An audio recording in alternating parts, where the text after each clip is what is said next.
لڑکی جس طرح میں ہوں 22 سال کا، اگر میری شاید شادی کی خواہش ہے اپنی خالہ کی بیٹی سے، تو اس میں میرا خواہش ہے کہ ہو جائے، تو میرے پیرنٹس کا فیصلہ دینے میں کتنا دخل ہے کہ وہ فیصلہ دے سکتے ہیں کہ تمہاری شادی وہاں نہیں ہو سکتی، اور میرا فیصلہ جو ہے وہ کتنا ہے، اور اس میں آپ کا کیا مشورہ ہے؟ کیونکہ پیرنٹس جو ہے وہ کہتے ہیں جی ہو ہی نہیں سکتی، ہونی چاہیے ہی نہیں، ہوگی ہی نہیں، اور میری خواہش ہے کہ ہو جائے۔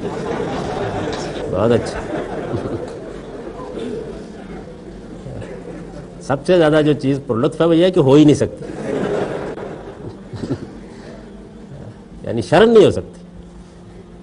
دیکھیے بات یہ ہے کہ شادی بیاہ کے بارے میں اسلامی قانون یہ ہے کہ یہ اصل میں لڑکے اور لڑکی کا فیصلہ ہے۔ ایک مرد و عورت جب یہ فیصلہ کر لیتے ہیں بقائمی ہوش و حواس، تو ماں باپ تو ایک طرف رہے، پیغمبر بھی اس فیصلے کو باطل نہیں کر سکتا، یعنی اصل فیصلہ لڑکے اور لڑکی کو کرنا ہے۔ اسلام نے اس کے لیے کوئی خاص رسوم بھی مقرر نہیں کیے۔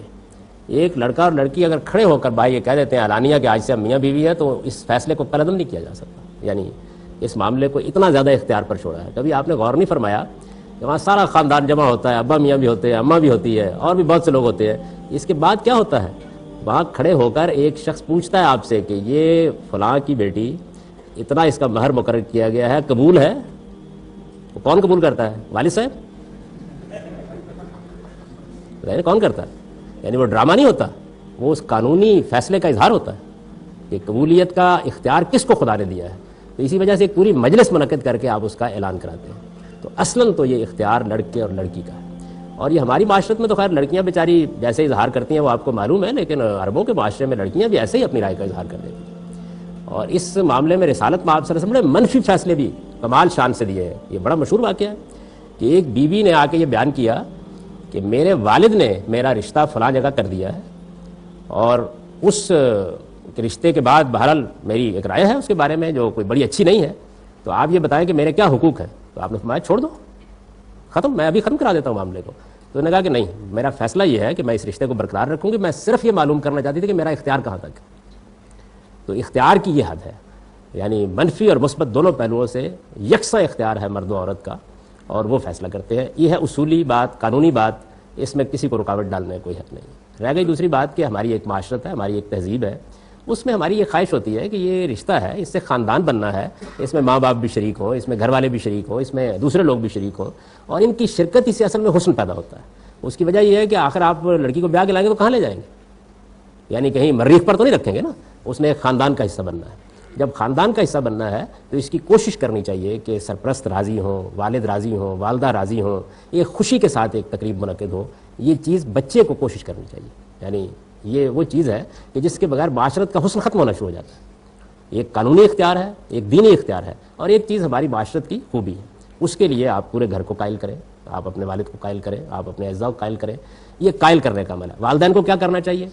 والدین کو یہ کرنا چاہیے کہ وہ مثال کے طور پر یہ سمجھتے ہیں کہ فلاں رشتہ موضوع نہیں ہے، تو ان کو حق حاصل ہے کہ وہ اپنی رائے بیان کریں، دلائل بیان کر دیں۔ اس کے بعد فیصلہ باہر لڑکے اور لڑکی کو کرنا ہے۔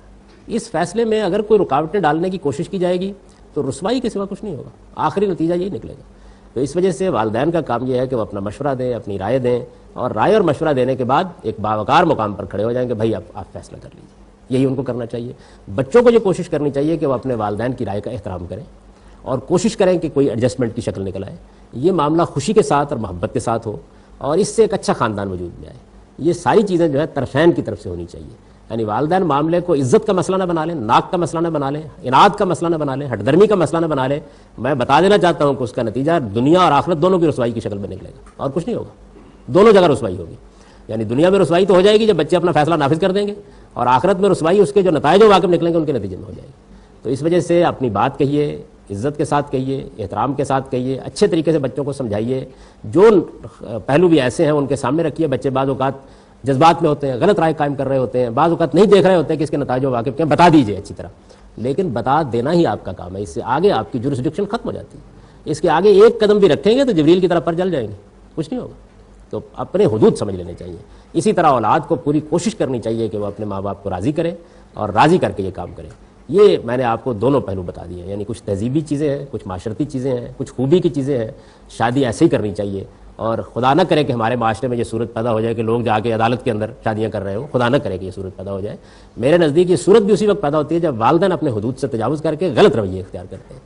تو میں تو ہمیشہ یہ مشورہ دیتا ہوں کہ اپنی بات کہیے، پورے زور سے کہیے، پورے دلائل کے ساتھ کہیے، ان دلائل کا تبادلہ کیجئے، اس کو سمجھانے بجانے کے لیے اپنے دوستوں سے، عزیزوں سے مدد لے سکتے ہیں وہ بھی لیجئے، لیکن اس سب کے بعد یہ سمجھ لیجئے کہ خدا اور خدا کے رسول نے اختیار کس کو دیا ہے؟ لڑکے اور لڑکی کو۔ آپ اس اختیار میں کھڑے نہیں ہو سکتے، کھڑے ہوں گے تو خدا اور رسول کی نافرمانی کریں گے۔ یہ میرا نقطہ نظر اس بات، اور یہ میں نے آپ کے لیے نہیں بتایا، ہمیشہ سے یہی بتاتا ہوں۔